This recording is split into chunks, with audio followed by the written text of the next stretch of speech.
Hello friends, back to Bhavani lifestyle. நூறு எப்படி இருக்கீங்க? நல்லா இருக்கீங்களா? Happy very good morning. காலையிலேருந்து ஒன்று என்ன இருக்குது கையில் கிளாஸ் நிறையா.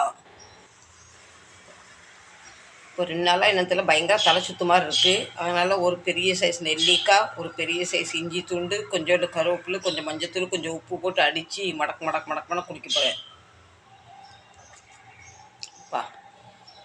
கண்ட மாத்திரை கிருத்தில் போட்டால் ஒன்றுமே ஒத்துக்க மாட்டுக்கு. இஞ்சி வந்து ரொம்ப உடம்புக்கு நல்லது. அதனால் கொஞ்சம் அரைச்சி கொஞ்சம் குடித்தா அது பித்தத்துக்கு நல்லது. போதுமா? திங்கிறதுக்கு எதாவது வேணுமே, வயிறு பசிக்க. நேற்று இட்லிக்கு மாவு அரைச்சி வச்சாச்சு, நல்லா புளிச்சு போச்சு.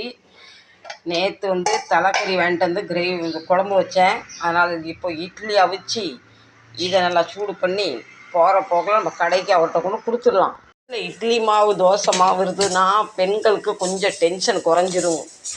ஒரு இட்லி அவிச்சுமா, ஒரு சட்னியை அரைச்சுமா, காலையில் சாப்பாடை முடிச்சுமான்னு ஆயிரும்.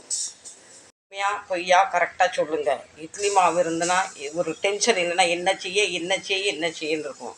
இந்த ஆப்பிள் எடுக்கும் போத ஜூஸ் பண்ணும் போத கண்டிப்பாக அதோட தொலியை வந்து நீக்காதீங்க. தொலியில் வந்து ரொம்ப விட்டாமின் இருக்குது, சத்து இருக்குது.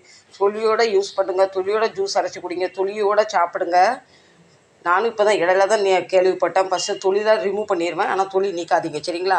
இந்த ஜூஸ் இப்போ எனக்கு இல்லை, என் வீட்டுக்காரருக்கு. ஓகே, எதனாலும் இப்போ அடிக்கடி இருக்குது ஜூஸ் குடிக்கணும். இந்த மாத்திரை நிறைய சாப்பிட்றாரு பார்த்தீங்களா, அது ஒன்றும் வயிறு எரியுதுன்னு சொல்லிக்கிட்டே இருக்காரு. அதனால் இப்படி ஜூஸ்லாம் கொடுத்தா சத்தும் வேறு, உடம்புக்கு வந்து நல்லா ஸ்ட்ரென்த்தும் கிடைக்கும். தக்காளி கொஞ்சம் காஞ்ச மிளகாலாம் போட்டு கார சட்னி. இந்த சட்னியில் கொஞ்சம் பொரிகளில் போட்டால் ரொம்ப டேஸ்ட்டாக வருதுங்க. நீங்களுமே கண்டிப்பாக ஒரு தடவை கார சட்னியில் கொஞ்சம் பொரிகளை போட்டு அரைங்க, ரொம்ப டேஸ்ட்டாக வருது. ஹோட்டல் ஸ்டைலில் வருது. சட்னி ரெடி. அரைக்கும் போது கொஞ்சம் பூண்டு தூக்கலாக போட்டுக்கோங்க, ரொம்ப டேஸ்ட்டாக இருக்கும் இந்த சட்னி. இப்போ ஒரு சட்டி நிறைய இட்லி வச்சுருக்கேன். இப்போ சொல்கிறாரு எனக்கு இட்லி வேண்டாம், எனக்கு சப்பாத்தி தான் வேணும்னு. நைட்லேயும் சப்பாத்தி சாப்பிட்றாரு, மத்தியானமும் சப்பாத்தி சாப்பிட்றாரு, பகல்லையும் சப்பாத்தி சாப்பிட்றாரு. எவனோ போக்கத்தவன் சொன்னானா சோறு சாப்பிட்டா புண்ணு உடம்புக்கு முடியாமல் போனதும் போச்சு. ஏன் உசுரை எடுத்துடுறாரு அப்பா.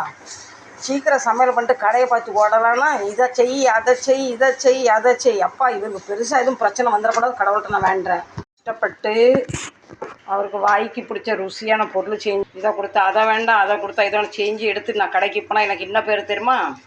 இந்த வேலை பார்த்து கடைக்கு போனால் எனக்கு என்ன பேர் தெரியுமா? இன்னும் கழட்டிக்கிட்டு இந்த வீட்டில் உள்ள நேரம். பிடிச்ச அந்த வீடியோவை சப்போர்ட் பண்ணுங்கள். என் வீட்டில் மட்டும்தான் நடக்கா, உங்கள் வீட்டில் நடக்கா.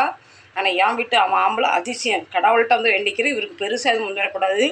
வந்ததுன்னா அவ்வளோதான், நான் செத்தேன். Baby love you. சப்போர்ட் பண்ணுங்கள்.